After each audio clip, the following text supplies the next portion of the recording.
It's time for This Week in the Lakeville Journal. And if everything is working out, and this morning nothing has worked out properly, we should have both Cynthia and Janet on the telephone. Good morning, guys.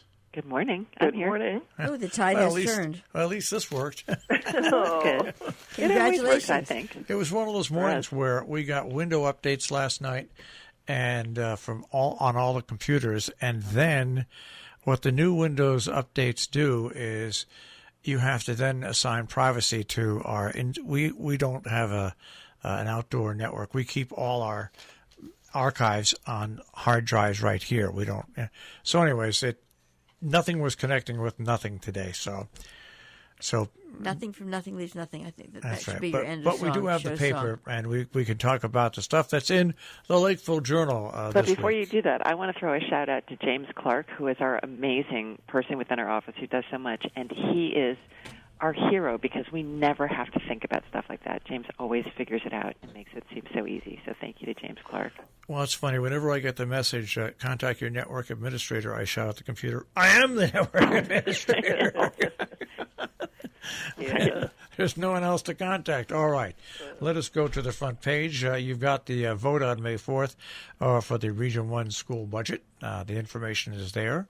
And it's almost hard to believe, but we're actually voting in person, which is very exciting. For the Region 1 schools budget, it's at your town hall, May 4th, noon to 8 p.m. So not 8 a.m. to 8 p.m., not 8 a.m. to 6 p.m., noon to 8 p.m. And a fairly quiet budget year. Even Marshall Miles seems pretty content. I'm as content as one can be. I mean, it's a lot of money. It's $16 million we're looking at here, so people should definitely go out and vote. But we do feel that the schools have done an extraordinary job in the last year of continuing through very difficult circumstances, remaining open and calm through the whole thing, very low infection rates, which is astonishing. So I do feel like it's a great year to vote in support of the hard work that they've done. It's funny. I don't mind the school budget spending money as long as they're transparent and open about it. And that's the whole difference with this. I mean, there's not much you can do right now with declining student population, everything like that. But they've been very open on not only the COVID but everything else. So they've done a very good job. They brought sunshine into the process, which is, I think most people, that's all they want. They just wanted an understanding of what's going on. Great. Nice story because spring is here. Even though we've had wild weather in the typical spring, but you've got pictures of animules. And Tabitha Mafucci, speaking of computer geniuses, the daughter of visionary computers David Mafucci, holding a lamb. Those little babies are big. Patrick, very cute, funny little story about an annual occurrence, the arrival of the baby animals brought by their mothers and the stork. I think this year we have all lambs and goats, but a super adorable story, and very excited to see that the students returned to school just as the babies were being born so they could participate in the annual rite. All right, you've got a story about a movie being shot in Salisbury, a tornado in Armenia, a tornado in Kent. I mean, it was so. Anyways, the big wins from Hollywood and possibly a tornado or two. We usually fly pretty low under the radar up here in the tri-state region, and this has been a year of a lot of media exposure for us, not only in talking about real estate sales, but also the stories in the New York Times and Wall Street Journal about Millerton and the change in population there, some of which has brought some pushback from longtime Millerton residents. But so we had TV crews up here filming the damage from the storm and trying to decide if we had meteorologists trying to decide if the storm as it hit Kent, which got hit very hard, was actually a tornado, although they said it doesn't really matter. Wind is wind, and it's very destructive whether or not it's a tornado. Definitely a tornado in Armenia. But we also had a movie that was being shot on Main Street in Salisbury last week. And if you just drove by and you kind of leaned out the window and said, "What are you doing?" They'd say, "Oh, we're making a movie, but we don't know what it's called or where it's going to show." But Patrick Sullivan did the professional thing, which was to go up and find the person in charge and say, what's going on? Who's the director? Who's the actors participating? And they said, "Could you please leave?" So we have no actual information on what's happening. We did hear rumors that it's a Katie Holmes film, but that's all that we know.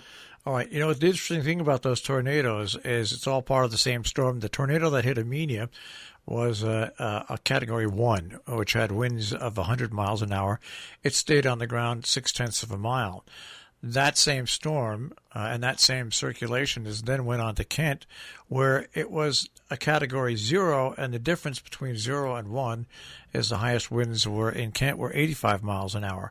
But the National Weather Service is very good. They were out here the next day, and they did all to let us know, and they said that this is the earliest ever for a tornado in Connecticut, earliest time ever. And we're getting to be pros at this. Not only do we have tornadoes, we have tropical storms, we have everything else. Yeah. So we're getting used to all this. Budgets, town budgets, and your headline is right. It's worth paying attention to. It's worth paying attention, even though it seems so incredibly boring, but it's not. This is the most important thing that we do. This is how your tax dollars are being spent. And to a large degree, this is what's so wonderful about the tri-state region, or especially Litchfield County, is taxes are fairly moderate compared to other places in the world. So, but nonetheless, we're talking about a lot of money. And the Region 1 budget specifically, we break it out and explain how the Region 1 budget works, because it's a complex system of local schools and regional schools and shared services, but also just explaining like what a mill rate is. And especially as we have new people up here who maybe this is their first time going through the tax process, it's good to have a little understanding of what's going on. Yep. You know, we are so lucky here. I mean, the state of Connecticut is down to a very low percentage now. Just yesterday in Torrington, for Housatonic Valley Regional High School students and other high school students, there was a special vaccination clinic that ran it from 3 till 6 o'clock. And coming up in Falls Village on May 3rd, residents who are 16 and older also now have an opportunity to get vaccinated. And my daughter, who got the shot in North Canaan, which was supposed to be the single-shot Johnson & Johnson a couple weeks ago, I think they're getting their second shot on May 5th, although we haven't had any contact from the organizer, so I'm a little nervous about that. But we also have on page 8.2 information about a clinic just for Salisbury residents. We're trying when we can to get these clinics into the paper.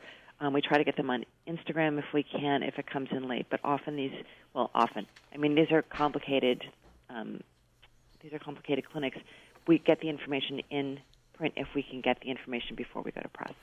All right. One of the things that crossed all of our desks was a letter from Curtis Rand about a cell tower that is possibly planned for actually Lakeville, right behind the Wake Robin Inn.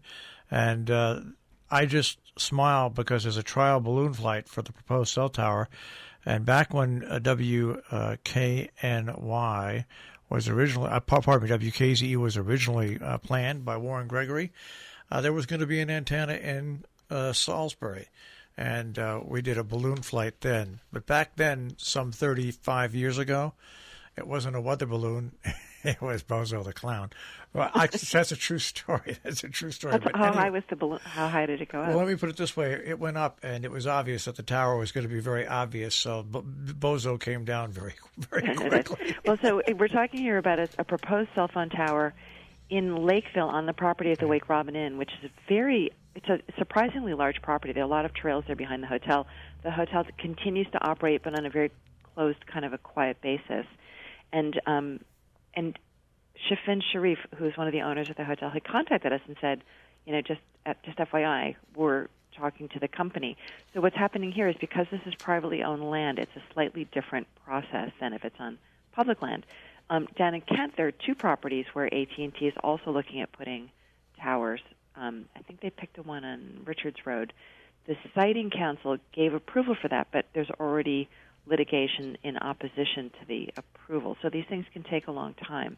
But it's very, there's a very strong pro and a very strong con, which is the pro is the one in Kent and the one here in Salisbury would both be adding coverage for areas that are very underserved. The con is that people do feel that, they have a lot of concerns about the aesthetics, but also about health issues. So the Siting Council will have its public hearing at the end of June. We have the docket number here. You can send in your comments. You should definitely go to the website for the state and find out where you can see the trial balloon, which is now going up May 3rd. I believe the weather date is May 4th. We have something on our Instagram. We just posted also on our website, so you can get details on that. But do really go out and take a look. And just don't go on the property because this is private property, so you're going to have to view the balloon like it should be viewed from your neighborhood, from wherever you're concerned, whether you can see a tower or not. That's the Appalachian Trail. Yeah, that's the whole thing about these balloon floats. Yeah. Cornwall got through a lot of business at their Zoom meeting. They get stuff done in that town, I'll tell you. So they had their public hearing. They had their town meeting, not for the budget. They approved the sale of a small piece of land to William Betts, the artist, who I guess is local. I didn't realize it. He's from here. And he had bought Barbara Farnsworth's bookstore and is planning to do some stuff. There's a lot going on in West Cornwall. And this should be a very exciting summer if some of it or all of it comes to fruition. Now, North Canaan is going to have their budget hearing on May 19th. Sharon having their budget hearing tomorrow. Right. Lots coming up. I think Kent is having one, too, and it had been canceled because of the storm. They're rescheduling. So we are trying to get those dates in as we can. But if you're unsure about your town's budget dates, go to the town website. That's one thing. You can find that information right there. The Salisbury spending plan, by the way, was approved on an online meeting as well. Right. I think they were the first. And so they, I believe, took up the governor's offer, which was they tried to be as transparent as possible, make sure everybody knew the numbers, make sure everybody had a chance to comment. But they approved it not at a town meeting, but at a selectmen's meeting. Yeah.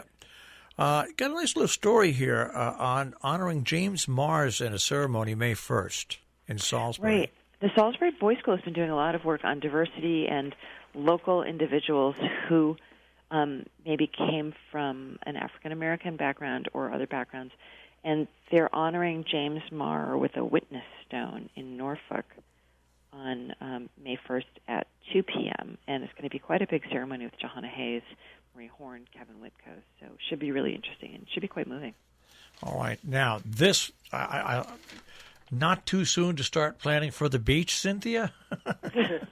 Well, part of the reason for this was that we found this beautiful old photo of the Grove. We've had all these great old photos, which we'll talk about more when we get to page A7. But, boy, who doesn't want to start thinking about the Grove already?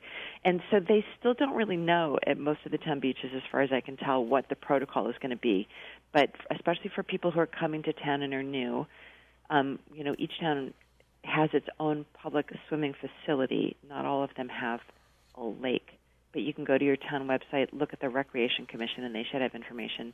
Salisbury doesn't know yet whether they'll be letting people in from other towns. Last year it was closed off to non-Salisbury residents. So keep looking. We should know by the end of this month.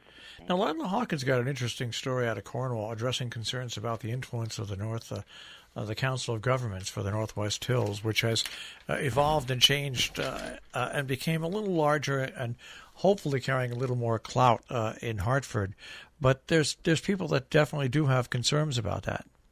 Right, and interestingly, Gordon Ridgway, the longtime first selectman of Cornwall, gave some history on how the COG was formed. And so Connecticut moved away from county government, and as a result, some 9 towns in the northwest corner decided to come together and do regional planning. And if you've ever been to a COG meeting, it's very interesting, and they definitely very helpful. I'm actually always surprised by how little each first selectman knows about what's happening in its neighboring towns. That often I'll say to a first selectman, "Oh, they're doing that in Salisbury now," and they'll say, like, "Oh, really?" So the COG meetings are a chance for those first selectmen to get together, and a lot of what they do is they share grants so that there are state and federal grants that become available, and the head of the COG will say, okay, there's this money available for rural minor collector roads. Who wants it this year? And then they'll help them with this voluminous amount of paperwork that has to be done. Recently, because of more regionalization, the COG was expanded to 21 towns. It's very much a regional organization. One of the concerns that the Cornwall residents had was that it has too much of a regional agenda. That's why we have town government, is so that you can promote your town government agenda. The COG is specifically a regional organization, but some questions about they'd like to see the finances and stuff. So Rick Lynn, who was the head of COG for many, many years, has just retired, and I believe they had their executive session meeting last week to decide who the next head will be. It's possible it will be Jocelyn Eyre. Patrick is looking into that. We should have a story on it for next week. It's an interesting problem, but you need the clout in Hartford. There's a priority that if you have more numbers, and you can go to Hartford with a much better clout than going as small towns. So COG has changed over the years, but it's gotten bigger. But I still think it's one of those necessary things because we just need that. We need the voice of 21 as opposed to the voice of 6. Right, and it's good for them to have a sense of what's going on in other towns, just so it makes more sense when things happen in our town. Now, Lila's got another interesting story, and it always interests me because I have some pretty bad knees, and that is a way of preventing falls. Right, a very good article from Leila, who is over 35, as we say. Kent Memorial Library doing fall prevention. You can't do too many stories on fall prevention. It's just such an important topic. Simple things, just like having better lighting, and as she points out, one of the things is just accepting the fact that you're older and that it's a little bit harder to navigate your house. So really a lot of useful tips there. And I want to jump back to the photographs. I was going to say, we're going to go back to that. That's excellent, yeah. It's really great. And we had run some photos of an old tennis match a couple weeks ago, and boy, did we get response on that. And we've already had 2 emails from people about the Salisbury Antiques Fair. I guess it was actually a flea market. I'm not really sure technically what it was, but we have tons of great photos, and I'll try to remember to get some of those on Instagram this week. And nice, also beautiful horses, like the two faces of horses in the northwest corner, which is the very formal competitions, but also the Goshen Fair and those big, brawny, muscular, so beautiful horses pulling slabs of concrete. Now, right after that, you've got a nice little Discover Millerton section. I'll let Janet talk about that. Yeah, sure. We have in the past done Discover sections that we did as separate tabloids, but in this time where things are still opening up, we thought it would work best to have it inside the paper, so it's available there. And Whitney Joseph has done a great piece on the evolution of Main Street in Millerton, and we have Ed Downey, who is the head of the Historical Society in Northeast and a practicing attorney, of course, in the village of Millerton. He writes about Millerton's historic architecture, and if anyone has ever walked around Millerton at all, which is a great place to take a walk, you do see all these houses and wonder about the history of them. So Ed enlightens us on that, and Whitney will have a multi-part series on this that will continue next week and the week after. And do look at the advertisers in this section and support them.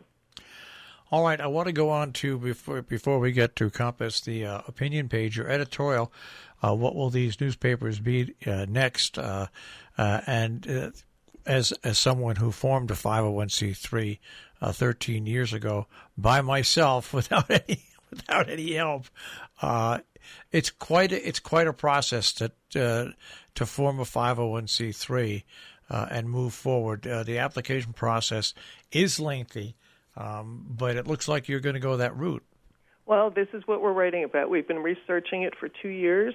We talked about it after we did our first, what was then a membership model, and this last year was a contributors model. So we have gotten support from the community, and we have heard from people who felt that they wished that they could get a tax benefit from supporting us. And there are other reasons to try for this as well, in that there are grants available to nonprofits that, especially for media, that we don't tap into now, and actually it's NPR stations who generally get them because they are all nonprofits.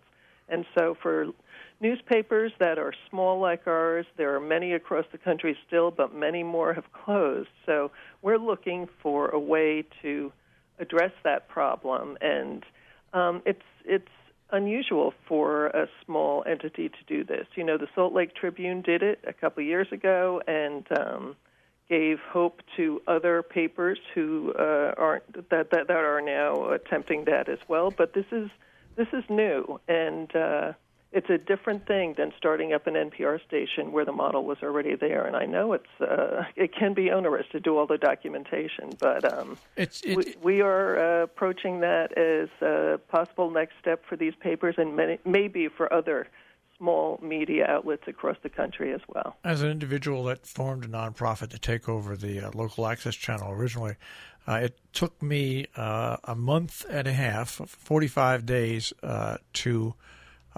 get the application together and to write it. Then I got a few other non-for-profit applications, and it was a 3-month process. Oh, well, that's better than we think ours will be. When the Salt Lake Tribune earned its nonprofit status, they were approved. Their process was 6 months, and that was the shortest it had ever been for a newspaper. It usually had been more like 2 years. So, we'll see how this one goes. We certainly don't expect 3 months. We would be hopeful maybe 6 months, but it's, because we're doing some things that are not what small outlets have done before, we expect it to be longer. And then the kicker to it, an attorney who I knew back then said to me, "Now once you get this filed, it's going to take forever." I got my approval 1 month after I sent it in, but now why did they think it would take forever? Because there's so many. At the time I was doing it, there were so many, especially media corporations that were going over to 501c3 because of cable access and everything like that. Oh, I see. So it would be like a backlog. But I was lucky. But yeah, if you can do it in 6 months, boy, that's moving pretty fast. Right. Yeah. And as I say, that would be best case scenario. We would say anywhere between 6 months to 2 years, but we're determined and we're going to try it, and at least we can say we did. If it does not work out, there is always that possibility that you don't get approval. Yeah. But we're trying, and you were able to do it, but of course that was a system that was already set up for radio stations. Yeah. So we only have about 3 minutes left, but there's lots of letters once again, lots of viewpoints, lots of columns and everything like that. So once again, your barrage of letters continues. Right, and we're happy about that. And each one has some really interesting information. Don't miss Dr. Kurish's letter on the intensive care unit at Sharon Hospital. And we, of course, have housing letters, one from Frank Fitzmaurice and Sharon about Eversource getting it right this last storm, and much more. All right, Cynthia, you have a minute and a half for Compass. That's forever. We have a ton of stuff going on. It's incredible that there's still quarantine. Which I guess will be listed in a couple weeks. We have art opening at a new gallery in Falls Village. We have another story next week with a little more detail on what's going on. Open studio with the wonderful Tilly Strauss, who we adore. The Philharmonic comes to Robin Hood Radio. That is big news. That will be super pleasant for many people. Edwin Frank from the New York Review Books did really the best summary of a poem I've ever read. Proud Songster by Thomas Hardy. We have Innisfree is opening to the public, and they have their daffodil showing this weekend open to the public. Ed Furman continues to write for us interesting streaming programs you can watch that are based on books that he's loved.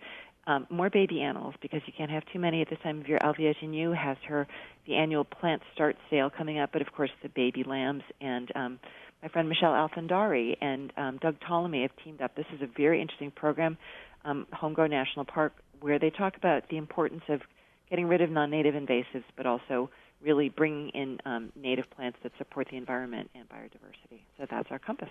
And that is this week in the Lakeville Journal. Of course, you can find them at tricordernews.com. Also, at pickup locations throughout the area and home delivery. Guys, we'll speak to you next week. Thank you so much. Thank you. Take care. That is this week in the Lakeville Journal here on Robin Hood Radio, and you can find them one other location as well. That's robinhoodradio.com. Click on demand. Click on This Week in the Lakeville Journal.